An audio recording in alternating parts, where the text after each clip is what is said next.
on merits, so we deployed here in early January and we began our process then. Nevertheless, our methodology means that we come back sometimes within 3 or 4 years to examine whether or not the previous missions' conclusions and recommendations are leading to actual implementation. And the previous mission came back a year ago and examined the 30 recommendations and found that 13 of them were already implemented or partially implemented, which is, I think, indicative that we do make a difference, that our efforts serve to deepen the roots of democracy here in Nigeria, and we think it's the investment of time and expertise of our core team, our long-term observers, is appreciated, and if there is criticism, it is received in the spirit in which it's given, which is a mutual respect and an insistence on standards of democracy, which Nigeria already aligns itself to, and the standards that are contained in legislation here in Nigeria. Thank you so much, the Chief Observer. We'll take more questions, if there are more questions. Just one here. Yes, please. Good afternoon. My name is Chiamaka Okafo. I work for Premium Times. I have a few questions. First is to Mr. Andrews. In your speech, you made mention of lack of transparency and proper planning from INEC. I would like you to expatiate on that.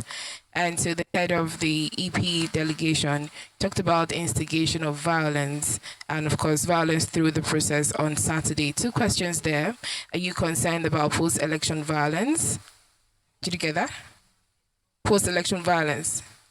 And then secondly, like your counterparts, the US and the UK, there's been a promise to impose visa bans and sanctions on people who are found culpable for instigating violence through this process.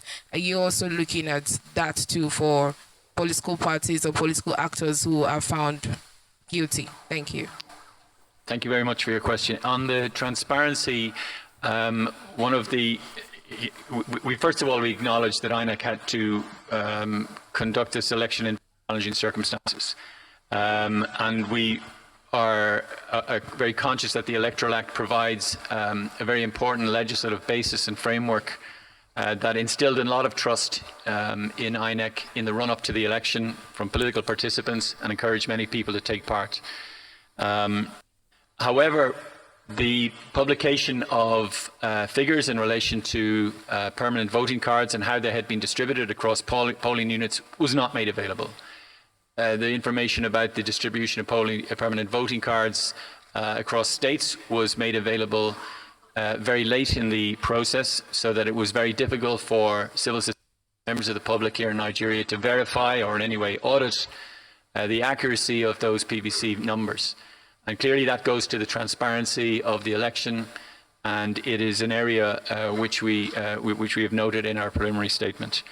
I'll just mention I'll let Evan speak to the question that was directed to her on security in due course.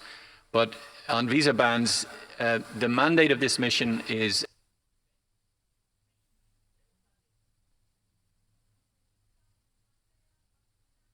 of any jurisdictions have made those calls, but it doesn't fall within the mandate of this mission whatsoever. It would be considered an interference in the process. We're here simply to do that, and that's what has engendered a high degree of trust and credibility on the type of findings, conclusions and recommendations that we make.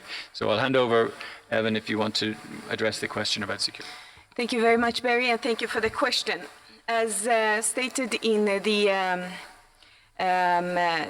statement, we of course condemn all kind of violence that have taken place, and we also call on all actors to adhere and respect the rules that are in place, and in any case of any disputes, that all disputes are sorted out through legal procedures.